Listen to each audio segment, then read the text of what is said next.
You're listening to PatchBay on tymkrs. Welcome to PatchBay, conversational podcast all about audio equipment, music, audio engineering, recording, live sound, and all sorts of other topics. What are we talking about today, Shane?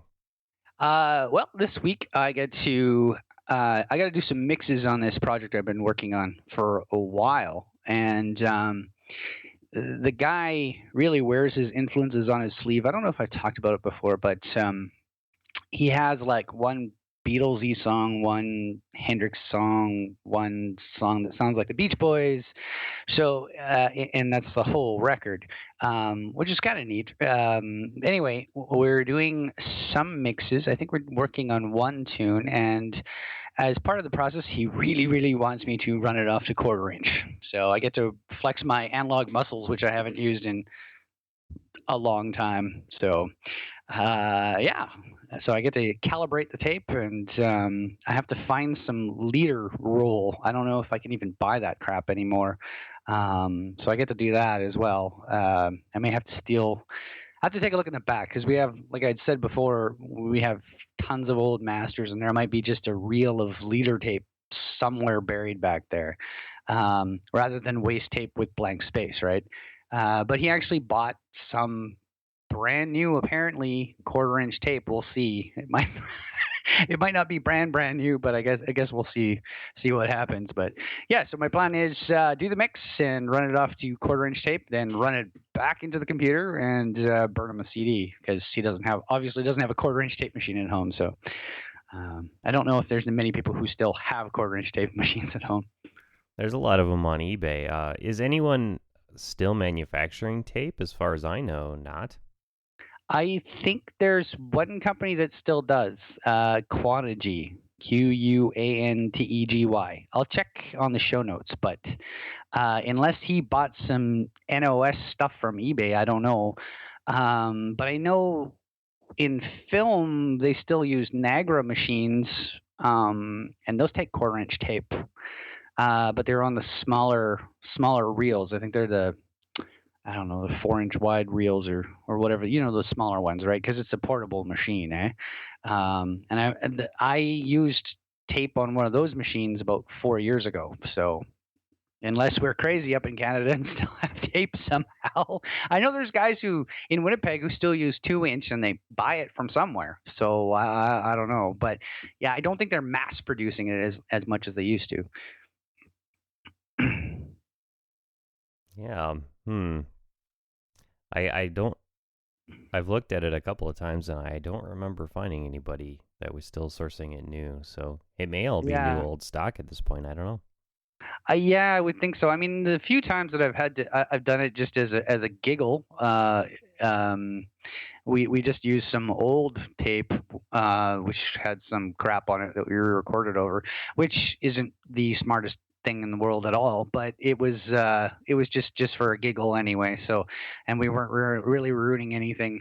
But yeah, I mean, if you're gonna do something like this, you really should run it off to brand spanking new tape, and also to be perfectly happy with your mix because you're going to actually waste money, printing something to tape. So, but I am actually kind of excited about it because I haven't done it in a while. So tomorrow starts the cleaning of the machine and just making sure it's working properly and that kind of stuff before. I think I'm mixing on Thursday if I'm not mistaken. So, and are you mixing down to 2 tracks on that?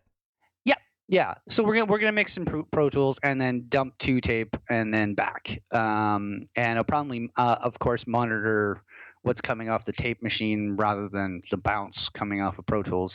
And if I get a chance, I'll see if I can get us a 20-second or 30-second snippet of what the mix sounded like before and after. And yeah, if I can try to remember to do that, I should be able to do that. Because I'd be curious too. Obviously, it's on a podcast, but hopefully, well, I'm sure you'll notice the difference. But we'll see if anybody else will notice the difference.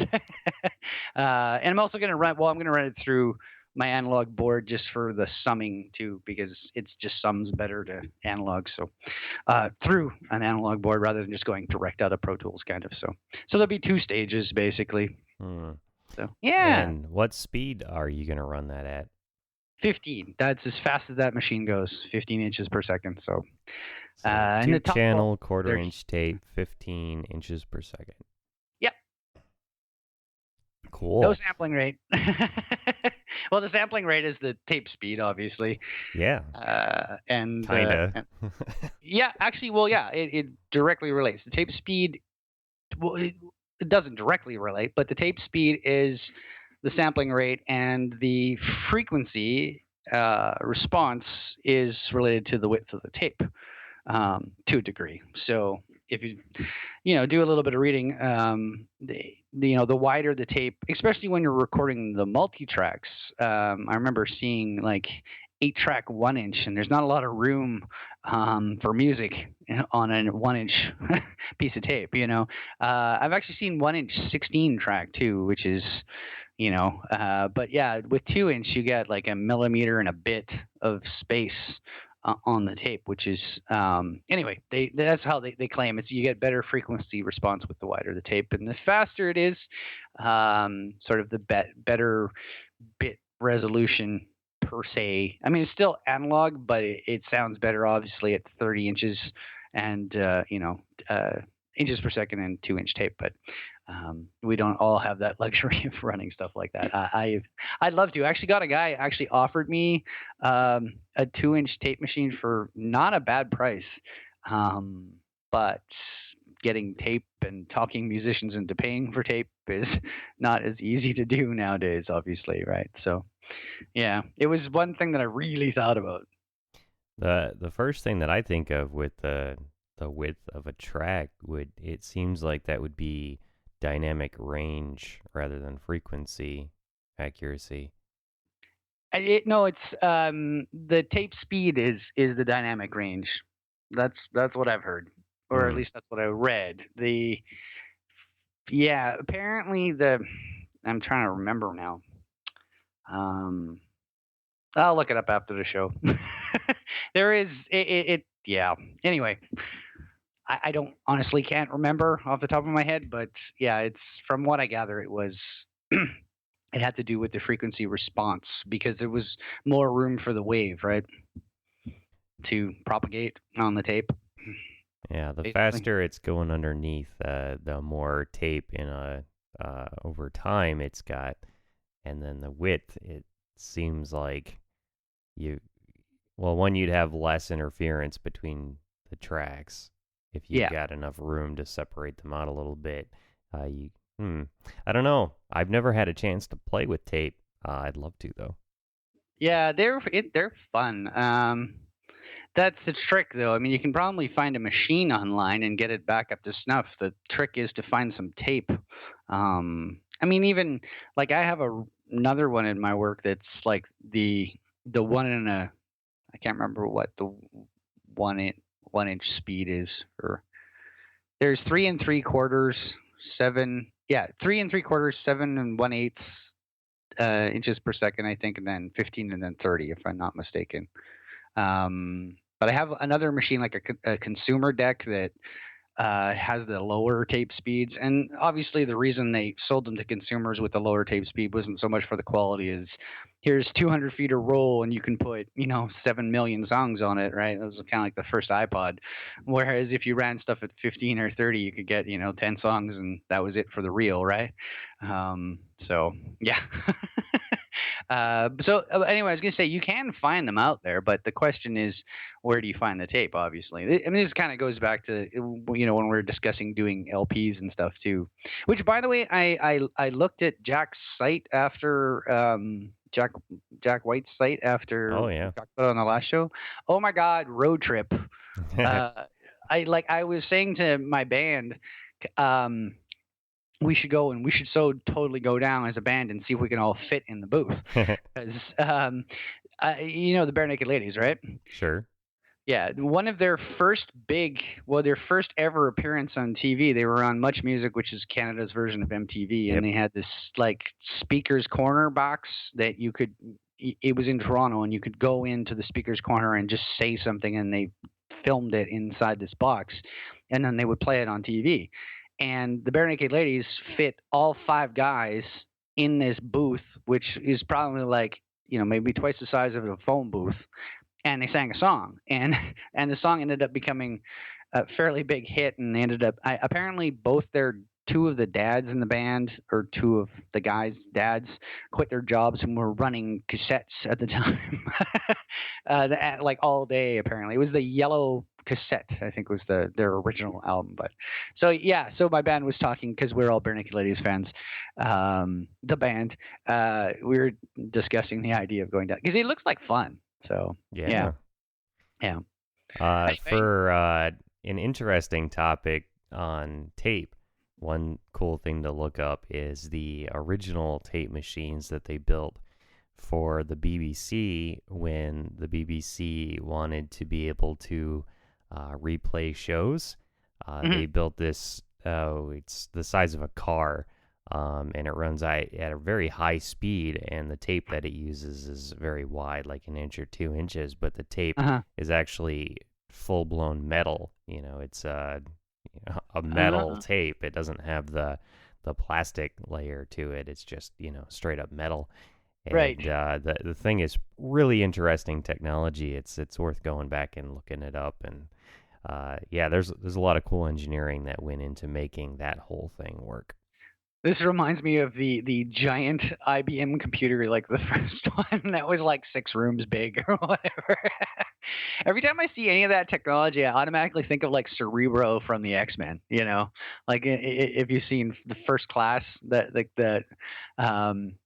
I can't remember his name. The Beast has this huge computer with it's printing off paper, and it's got this huge calculator on it, and there's tons of VUs, and obviously it's all movie crap, but it just reminds me of those old, like those really old computers. Like, you should see the floppy disk. I couldn't even get it in the room. You know what I mean? Like those ones. But yeah, I'll have to check it out. I actually got to go play with some of those not too long ago when I was in Seattle. We went to the Computer History Museum. Paul Allen started this thing, and he's been collecting a lot of the big old mainframe computers, the PDP-8s and 10s and all these things. And those are the ones that, take up a room. And I actually got to sit down and program on them and stuff. It was really fun. Really? Okay, obviously he's collecting them and putting them in the museum, or he has a giant ass house that he's putting them in? He's been collecting them for years because that's the type of computer that him and Bill Gates learned on. Okay. So they've been, wanting to keep that spirit alive or whatever. And he picked these things up, and then he got the space in downtown there in Seattle and set it up as sort of a old school data center kind of place. It's they got the main area that you go into has a lot of the smaller machines like the PDP-8s and the Commodore 64s and all that sort of thing. And then the back room is more of a machine room. You walk in there and it's just, super loud because of all the cooling and the big machines and everything. And they've got this army of volunteer graybeard dudes that maintain these things and keep them up and, deal with they use magnetic tape for the operating system. It's stored on that big, reel-to-reels. And, the hard drives are the size of your washing machine, your clothes washer, right? Right. And, it's just, when I was there, they had just crashed a head in one of those drives against the platter. And there's this, really gnarly old dude, he's obviously been working on these things since they, created them way back when. And he had the platter and he had the head there and he was showing it to us, and just how when it had hit, it just carved this groove into the big metal platter, and how the head actually just disintegrated. And he's like, so this is what a real computer crash was back in the day, that the head crashed against the platter. And similar to sort of what happens when your hard drive does crash, but on a very, very smaller, that's a very small scale when it happens on your hard drive when it, when the ARM hits. But that's crazy. I was just remembering with the like the OS on the actual cassettes. Do you remember the Atom computer? Yeah. I had one. Amazingly enough, my uncle had one, and he actually ended up giving it to me. So it was like programming on BASIC, and you would run your computer programs to like a specific cassette for the Atom computers, and yeah, that was like pretty well like before the 186, I believe. I don't think there wasn't really officially a 186, was there? I don't think so. 386, the 8086 would be the one before the 186. I remember 286s. 286, yeah, and before that it was really the 8086 and the 8088. Back then, yeah. Those, yeah, so that was way before then, but yeah, it was a lot of fun actually. I quite enjoyed that. I just destroyed a lightsaber. Putting that away. Anyway, all right, cool. So what have you been up to? Bunch of stuff this week. This Friday we had our Hackerspace meetup here, and one of the guys brought over a Yamaha PSS 140 toy piano from 88-ish, and just gave it to me. He's like, "Here, you seem like the kind of person that might enjoy this," and I was like, "Sweet." Yeah, no kidding. No kidding. How many keys is it? It's probably around 30 some. It's they're slightly smaller because it's a toy, but Yeah. it's one of the FM style chips. You know, not the full out 8-bit. It generates it right then and there, but the FM style ones where they started to get a little bit more capability. That led to all the cheesy synths, the big ones, you know, with the, you know, every single effect sounds like an 80s pad. Yeah, sort of stepping stone keyboard, basically. it's one of the first ones of those, but there's does it have a line out? That's the yeah, question. it does, and wow. I love it when they actually have a line out. Yeah, that'll make my job a lot easier because obviously I'm gonna rip into it and change it to do what I want it to.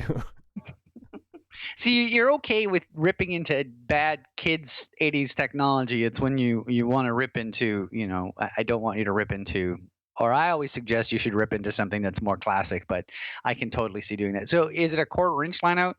Yeah. Wow, I am impressed. And MIDI, no? No MIDI. I would have to come up with my own custom solution to get it MIDI controlled, which I can do. I do know how to do that. I don't know if I will or not. We'll see. That's definitely on the list of potential hacks on there. One thing I noticed is that it's got 8 lines that go from its processor to its little sound chip, and those are the bits for the data bus of it communicating with that and telling that other chip what to do. And it would be pretty fun to cut all 8 of those lines and then replace them with lines that go to switches or a microcontroller that can selectively turn on and off the bits so that you can directly interfere with the communications between the two ICs and cause it to freak out. That might be fun. Yeah, and musically you could do some weird stuff with that. Yeah, because the way that the bits and the registers usually work is that one of them is like, you know, for part of the frequency of what it's playing, and some of it'll be for what the envelope is, you know, the attack, decay, sustain, release, and one of them might be for filtering, and, you know, and if you take the stock sounds and then you sort of turn off one of the bits, you can disable the filtering or disable the, you know, or set it off tune or whatever. So very screw with odd. it. Yeah. Yeah, exactly. We'll see.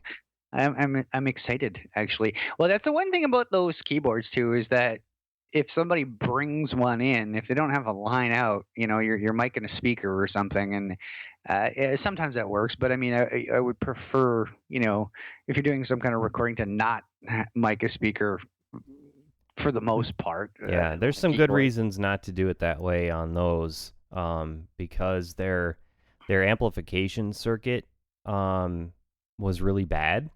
Yeah. and the speaker quality that they used was really bad. So Yeah. what we think of in our memory as what these things sounded like is through those two bad stages. And if you cut those out and you get directly a feed right off of the chip with no interpolation out of the samples that it's spitting out, you can actually get really, really quality. Now, I don't mean quality as in it's going to sound like a string orchestra or something. I mean, you're going to get a very accurate recording of what that chip is really doing, and it can actually sound really good. Yeah, exactly. Yeah. I mean, I totally know exactly what you mean. That's the thing, like, because if you're listening off of any of those, it's so degraded by the time you actually hear it coming out of those crappy, Chinesey whatever place they made those speakers were bad, to begin with. Plus, I'm sure the op amps and stuff weren't great, as you were sort of saying anyway. But yeah, I mean, the direct tone would probably be 100 times better, obviously, right? Yeah, I did some initial testing with it just to see what I could do with it stock, and there's definitely some promise there. I'll be working on that in the future. In other news, I ordered the wood for the neck on that 1920s cigarette tin guitar that I'm planning on building. And today I got an email from them. I'd gone to all this trouble, searched all over online for months and months to try to find the perfect piece of wood for this, and ordered it from them. And then I got an email today saying, "Oh, we're out of stock on that one." It was probably because we were talking about it. Although you didn't mention specifically the wood, right? No, I ordered that last week, and we haven't had a chance to talk about it yet.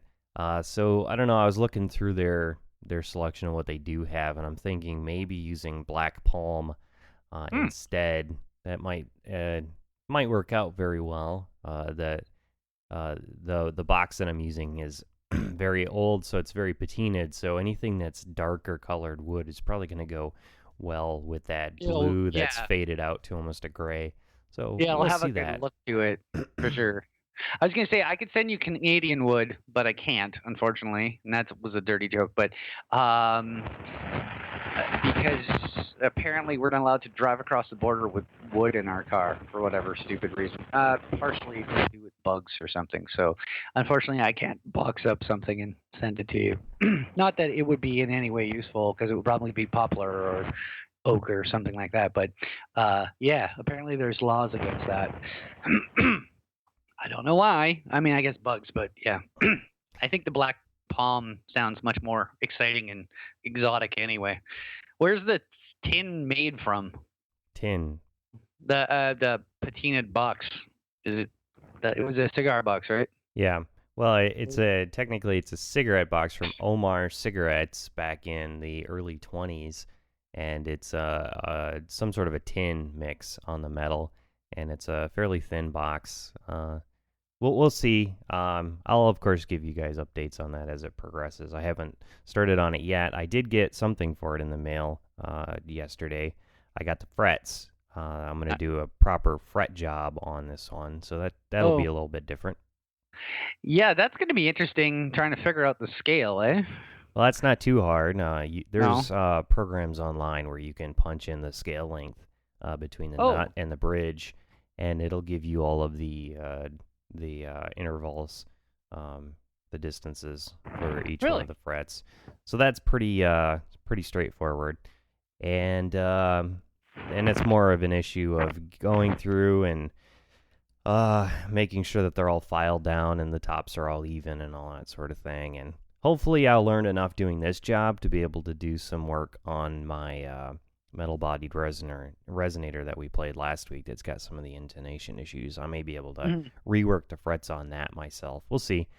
Depends on how hard I find working with them. So it's just like raw fret wire that I got in the mail. So it's like we're getting down to the essentials here. There's also another person out there that has contacted me about doing a ukulele, cigar box ukulele for them.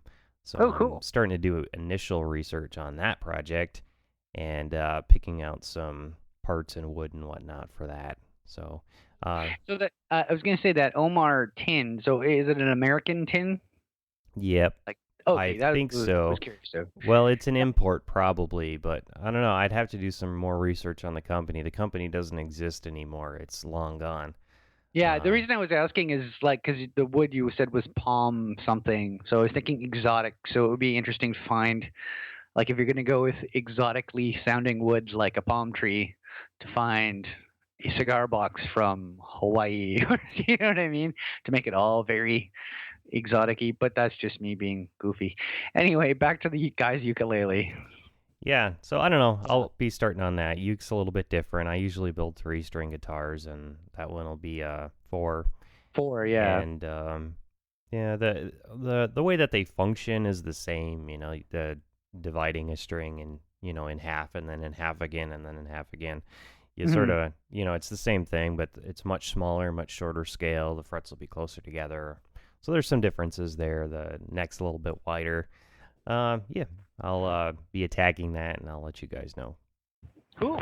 Sounds good. How are we doing on time? We got a couple of minutes left here. We do. Good. Okay. Uh, hmm. Hmm. You'd think I'd have a bunch of stuff to talk about. My brain's not working. You got anything? Yeah. So I Sorry. got that keyboard going, and I got some guitar projects going, and we're doing some audio video production of sort of a higher end finished product here in the studio right now. Addie, my partner in crime here, is getting ready to submit her entry into the Micromedic contest, which is sort of a U.S. Army sponsored contest for developing medical equipment. And she's a nurse and a hacker, so she's got a She's one got an up. edge. Yeah, so she's been working for the last year and a half or whatever on this little tiny PCB that's in the shape of a heart, and Oh, cool. uh, it's not like a cheesy heart shape. It's like a biological heart shape, The correct and part. Yeah. and it's got LEDs on it that are in the shape of where the I think of them almost as wires inside your heart where the electrical impulses come through. And so anyway, you turn this thing on, and it blinks the lights according to actual for real cardiac patterns that they see on the monitors when they're working with patients. And it's very accurate, and she's written the code so that it's like a for serious simulator of being able to recognize these different heart rhythms. And she also hacked it so that there's a board that it can plug into that makes it so that it can play the heartbeat sounds along with the pattern, so you can hear it. And she added a little thing that has sort of an electromagnet, and it pulses it, so you can put your finger on it and you can feel the heartbeat as well with the simulator. Holy cow. Yeah, right? That's crazy. That's totally crazy. Yeah, and then So is it going to be used as a teaching tool? I think Or so. no? Yeah. And she added another cool part of it, which is a wireless heart rate receiver. There's this band that she puts on her chest, and when she's wearing it, it sort of hijacks this little circuit so that instead of showing pre-programmed patterns, it actually shows the pattern of the person who's wearing the band, and you can still feel it on the little electromagnet, and you can still hear it. So you can actually like monitor somebody else's pulse rate and all that. That's kind of cool, though. It'd be good for people on a first date. So you can monitor their nervous level. Is he not into me? Yeah, exactly. No, that's actually that's really neat. Yeah. So when is that going out? I don't know. That's what I got to do tonight. I recorded the voiceover for it yesterday, and I had to multi-track it along with the audio output of her circuit doing her heart sounds, right? So that I could separately deal with them in the mix and get them sounding very good with each other. So that was my recording project for this week, was a voiceover that was multi-tracked with the output of a custom circuit that needs to be synced up with video. Oh boy, and pretty much live off the floor too. Yeah. Right? One take. Yeah. We do one take around here. One take wonders. I was working with this lady from Winnipeg, and she did some voiceovers for me, and she used to do a lot of her own editing as well. Like she'd edit other people's stuff, and she said she got so sick and tired of editing her voice and other people's voices, she just decided she was just going to one take stuff. But get like really good at it. So I was expecting to have her in for like an hour, and it was like 15 minutes done and perfect. And if she screwed up, she wouldn't say something bad. She'd just take a quick breath and like go right back into the flow that she was in. I was just like, holy, that's what happens when you hire a professional. You know, Yep. It was kind of funny, but yeah. Anyway, cool. So I think we're good. Hey. Yeah, we're gonna wrap this up. So we definitely want some feedback. Yeah, feedback on any of these. Anything you guys want to know anything more about, just let us know. Feedback at tymkrs.com. I also did want to bring up this other podcast out there. What was it called? Slough something? Sessions with Slough. Sessions with Slough. I tried to listen to that podcast, but I just couldn't because the guy just sounds too much like Barney the big purple dinosaur. Also, apparently, we're highly not only a conversationalist podcast, but we're also possibly confrontational. Or was it confrontational? I think it was controversial. Well, okay, we're not confrontational. Well, whatever. We're both. I want to know why we're controversial. Actually, I think we're a typo, Shane. We might be a typo. I'm just wondering if maybe it has to do with a little site called GS, possibly. Yeah. But yeah. Anyway, so I have $100 and I want to build a studio. And go. Good luck with that. Frick. Anyway, and tire kicking. Yeah. So I did want to take a chance here to thank somebody. As you guys know, this is a listener-supported podcast, and if anyone else out there wants to help chip in with stuff, it's tymkrs.com/donate is where you can sort of throw money at us, and we'll work towards making this all better for you guys. But somebody donated this week, and they donated 8 gigabytes of RAM for our recording machine here. Wahoo! So that's really nice. Thank you to Roy Eltham. Big supporter of the show, as always has been. Hopefully always will be. Well, thank you very much, Roy. Yeah. All right, everyone. That's all the time we have for this week. Thank you for listening. You can find this show every week at patchbay.tv. There's an RSS feed there. If you want to have this show automatically downloaded to your phone, your iTunes, whatever, that's it for us. We'll see you guys next week.